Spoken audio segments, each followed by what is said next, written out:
I went out this weekend, okay? It's a Saturday night, I went to an event, and 3 different women came up to say hello, and my jaw dropped. I said, wow, you look incredible. We want to know everything about your podcast, all the people that you represent, all the cool things that are going on with pop culture that we need to be more privy about. Because that's kind of what we do for a living, right? Everything is kind of... all these trends and... Exactly. Keeping up with the trends. So you're going to bring up some of the newest trends and see if we're up to date with them or if we're lagging behind. Well, I think there's some stuff you guys need to get up to date on. So Perfect. We love to be educated. No, I'm just joking. Well, the reason about pop culture, even though I come from a tech background and I work in communications and advise a bunch of technology and media founders and CEOs, what I found was that so many of these busy, as you guys, all of your patients are probably incredibly busy people. I have incredibly busy friends with and founders and clients, and they were sort of like, what is going on in this pop culture moment? It was years ago when the Baby Yoda phenomenon started with The Mandalorian. And my friends were like entering the river of consciousness at different times. Whether they had children or colleagues, they were like, what the fuck is this Baby Yoda? And why is this like all over either my social feeds or everybody talking about it in the office? Like it just came out of nowhere. So I started writing basically the same text to multiple people. Like Baby Yoda is the character on The Mandalorian, and it's just hit Disney Plus, and it's a big new show for this platform. And I was writing it literally the same. I was copying and pasting a text to my friend Kara, to my friend Stephanie, to my friend Britt. And I was like, do you guys just want me to give you an updated email? Because I have an ability to maintain information on useless information. So that's the beginning of this useless information that everyone seems to want to know, by the way. But it's true, because you're either too embarrassed to ask about or you're too embarrassed to acknowledge you know about, you know? So that was the crazy thing about what the pop culture sort of phenomena hit me as. And I started writing this newsletter called Pop Culture Mondays, and then the natural progression was the podcast. And it's been fun, and we always, you know, sort of look at the trends that are happening, what's going on TikTok. And we started before TikTok was a thing, but what is the meme going around Twitter? What is the moment that everyone is talking about right now? And today we have a breaking news moment that is literally perfect for you. Okay, so let's do it. Do you know who's on the cover of Sports Illustrated swimsuit issue this year? A man, it's a woman. It's a woman. Okay. I don't know. Martha Stewart. Oh, no way. Yeah, just announced today. Okay. Martha Stewart. Is that your own swimmer line? No, she's the cover model of the swimsuit issue of Sports Illustrated. She looks phenomenal, but here's what I have a question for you. This is all pop culture. Everyone's talking about it. She's obviously the oldest person that's ever been on a cover. She has posted, she's gotten quite into posting a lot of selfies of herself on Instagram. One famously with her getting her hair done. And it's like, she's like, I have healthy eating and a good lifestyle, and I thank my facialist for this is how I look. She has not copped to the fact that this woman is clearly has had plastic surgery. I admit, I have had, thank God for you guys, from the eyes, the face, the boobs. Like, I admit it, I am open about it, I think it's really important, but it's a personal choice. Sure. I understand. Sure. But Martha Stewart, we were just saying, Martha Stewart is the cover model this year of Sports Illustrated swimsuit issue. Wow. Just announced. Wow. Just announced. Wow. And she's spectacular, but also, you know, she's doing a Kardashian, which is like, I look like this because of my genes and because of great healthy living, and I don't drink alcohol, and my facials are amazing. Yep. Does that frustrate you guys? Yes and no, because you know the interesting part is one of our main things that we say as plastic surgeons is you want to make it so you keep everyone guessing.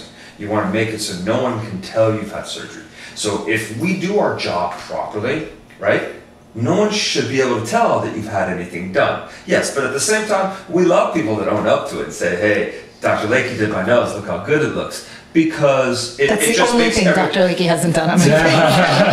No, but it also makes people feel more comfortable. If they hear somebody like a Martha Stewart had a facelift and looks great, makes them feel a little bit more. That's what I'm thinking. I Yeah. wish she would just come out and say, this is, it's not like she's afraid of showing her wealth. I mean, if you follow her, she's like, look at my house and all of my chow chows, and Yes, she's like yes. making a dinner for 25 using caviar and baked potatoes. So it's not that. So it's No, and the interesting part, when you look at the entertainment industry, there's so many people in the middle of nowhere that look up to these individuals. And so when you have someone who's undergone procedures and then they're dishonest about it, it's tough, because then the general public feels that this is the norm you're trying to achieve. And so for me, I look at it a little differently. I say, all right, listen, you have a platform. Let's be held accountable. And, I understand that some things are private, but then avoid the question. So, backpedal, do whatever it is, and let everybody else, don't lie about it. Yeah. And the idea is, if you are going to be open and honest and say, look, I understand that aging occurs. We are in this industry. Everybody's looking at us. And sometimes we need a little help. And to me, that would be the right way of yeah, I guess, I feel anybody looking at Martha knows that she's just also changed her look. She's a very different looking person, and I'm applauding of it. I think it's wonderful, but God, I wish Martha would be like, and I'm sure her doctors are like, hey, Yeah, please. shut up. Oh, by the way, we're over here. Though I But you remember J-Lo? J-Lo came out and said, absolutely, I haven't done anything, it's just olive oil. the olive oil. Sales shot up through the roof. Yeah, yeah, Everyone's yeah. like, I can look like that with just olive oil. Yeah, olive oil didn't make her nose narrower, or any of these things. Wild. It's like, It's But at wild. the same I guess- time, for some people, they don't want to be like, oh my God, if I didn't have plastic surgery, oh boy, look what I would look like. Yeah. So in a way, they don't want to make it like everything I've done is because of that. So I get it. And again, we really do pride ourselves on doing work that looks unoperated on. Right. Or not, not fake. So there's a part of us that say, hey, we want to give you the best result, but so nobody can tell. But at the same time, go tell everybody. you got it done. Yeah. So, Well, I will say, like, meeting other doctors that I've seen over the years or just encountered socially or whatnot, there are a lot of doctors who they look preposterous, certainly in the plastic surgery or dermatological sense. Yes. And I've seen so many of I them agree where with you're you. like, oh my God, there's some on television. You're like, what have you done? Yeah, they say don't get high off your own supply. Yeah. That's basically There's a it. lot They're getting a of little them. too crazy, and they're doing well, too much stuff. the other vein of that is, it was kind of like, I remember we first got here and you went to go get your hair cut, and all of a sudden your stylist came out and he was completely bald, and you looked back at me and you said, wait a sec, this guy is going to cut my hair? And it was so funny It would because totally freak me I didn't out. even think about that at the time. Now, no offense to anybody who... So you go to who's- someone that's well, over injected, for example. Yeah, Let's I say don't you wanna go to go a to nurse that injected that's person. over injected, and you're like, I trust you, do whatever you want. You Yeah, come out yeah. like, what? So I get it. I Yeah. totally Fine get it. line. It's a Fine fine line. It's a fine line. But and other stuff in pop culture, I think, and I'm sure you guys have talked about this endlessly, but it's just getting more and more. My social feeds are just insane with the Ozempic. And Yes. I'm noticing more and more people acknowledging, they're like, this is my Ozempic tribute post, or I went out this weekend, okay? It's Saturday night, I went to an event, and 3 different women came up to say hello, and my jaw dropped. I said, wow, you look incredible. They And do. when I say incredible, the girl went from looking one way and she looked at me, she goes, 6 months of Ozempic. She actually owned up to it, and her 2 friends did the same. I said, wow, your face still looks good, dude, thank God. Because doing it and losing too much weight too fast, we talked about, so Dr. Lakey talked about a previous podcast, it can make you look older. And sometimes it's harder to actually get you back to where you were before. So Ozempic is great for blood sugar regulation, A1C regulation, and also losing some weight, but if it's too much too fast, well, that's the point. Like, I'm looking at, and I'm on this one hand, look, I'm a woman. I always have a little voice in my head that I think many of us do. I can't speak for men, but certainly many women of all ages. There's just a voice in my head, like, always, constantly, like, wish you could be thinner. Don't eat that. Shouldn't have eaten that. It's just me too. Yep. a constant thing. And I've had health issues over the years, so I can't just jump into something. And my doctors don't want me jumping in. There's not enough data. But at the same time, I can't I can't lie. I have envy until I see some of my friends or some people on socials who have that Ozempic face, as we say. And it's just like, it's that famous line of you choose your face or your ass, Yep. and I choose my face because I'm 49 years old. And you look like you're 12. I feel like if I did the Ozempic stuff, like I would be like the portrait of Dorian Gray, the portrait becomes alive.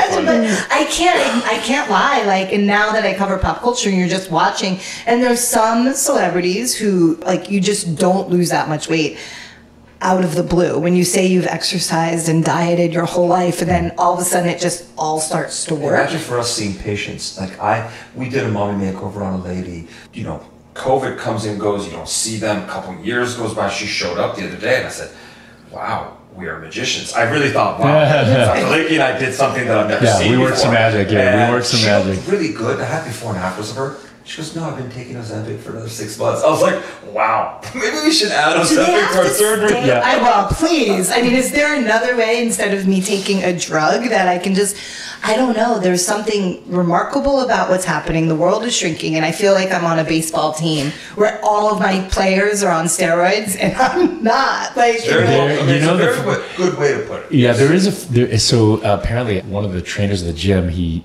was speaking to this nutritionist, and they found a group of supplements that are doing the same thing without some of the side effects of semaglutide. When you have a GLP-1 inhibitor, it's great for insulin sensitivity, but at the same time, it causes other issues in the body, especially if you use it long term. So I think people are abusing this. Friends have had issues with their gallbladder. Definitely. They've had issues with pancreatitis. Mm-hmm. That's a big problem. These are things that don't sound fun. If you're listening to this podcast right now, nobody wants pancreatitis. Yeah, you could die from pancreatitis. And there's somebody well known in our world in tech who just recently died of pancreatitis, and that's not. We're talking about death. We're not even talking about just a little bit of. It is as bad as it gets. Pancreatitis is a horrible thing. It's horrible. And you don't want to necessarily take a drug that may have a side effect that you're doing it recreationally. Now, if it's a controlled diabetes, sometimes the benefits far exceed. Right. But also, it seems my friends who are using it from a medical perspective that were either pre-diabetic or diabetic, I've seen a very different sort of reaction to them. They've done it. I don't know if it's psychological or if their doctors are just smarter, but they've done it. Or maybe they had more weight to lose, but it's much more gradual. Yes. The people that are doing it recreationally, as we say, who are doing it because they want to fit into a size 0 versus a size 4. It is so. Is that just because they're doing it so fast? They're going from 0.25 to 1 in 3 weeks. Yeah. Whereas some people would do it in months, gradually, slowly, because that's the way it's supposed to be done. And you're supposed to check A1Cs. You're supposed to be checking things. Well, it's cyclical. I remember when fen was really popular, and everybody found this was. Wasn't that the one that made you poop in your pants? No, it just made your heart race so fast. What was that one? Wasn't the one? Those are laxatives. Those are laxatives. No, I thought there was one that caused bowel issues, but maybe it wasn't fen. Fen was cardiac issues. Oh, and so that one really bad. Cardiac yes, yeah. As someone who's had open heart surgery for something I was born with, the only good thing about having open heart surgery is I got so many presents. Everyone gave me presents. I got I didn't have enough space in my recycling bin for all the boxes. Love it. But otherwise, it sucked. It really sucked. So I highly encourage people to stay away from things. The only type of surgery that doesn't suck is cosmetic surgery.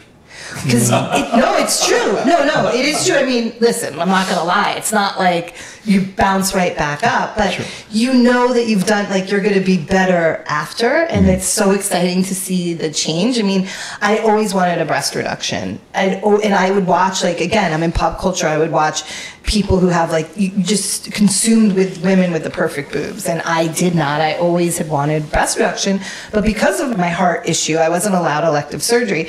So when I woke up in the ICU at UCLA after my open heart, hours-long surgery, 10 hours or something like that, the surgeon was in there, and I said, does this mean I can get my boobs done now? And he Surgeon must have felt like. he loved it. He was like, but you like, I don't, and I go, no, not that kind of surgery. I want them to go away. I want a reduction. That's so funny. And it was the greatest thing. It was like knowing that I could do that, and it was such a gift to me. How does it feel to have perfect boobs? I mean, it's delightful. Yeah. You know, it was the best gift I've ever given myself. But again, like pop culture weaves into, you must see so many people come in and they see something on TikTok or something on Daily Mail or whatever. And they're, like I just did, like the especially trap for John. I mean, John probably gets it more than anything because a lot of it is, here, make me look like this. Right. And that's when it becomes difficult. You know, they'll bring Kim's nose and say, Kim Kardashian has the perfect nose. Give me that nose. Yeah, and it's not even that. It's these filters that are creating these. Because none of it's real. Somebody just posted a picture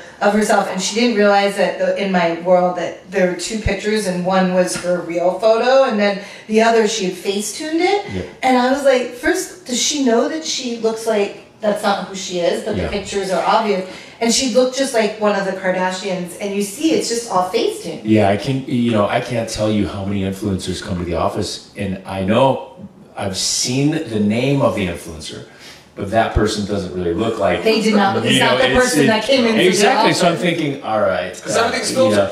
But this is where social media is going. I mean, it's one of those things where. But it makes it really difficult for younger people because the thing is, you see these celebs or your favorite influencer, or your favorite TikToker, and they have the most perfect skin. Well, obviously, the filter has done that for them, or they have perfect the Paris eyes. filter on Instagram is just the easiest way to make But yourself imagine look what like that you're does to like a course. 15, 16-year-old that's got pimples everywhere. So that's something that, again, as somebody who has a podcast, who does pop culture, and as parents, and that's something that's going to be very difficult to combat. Because there's this perfection that's out there, and you look at it, it's impossible to.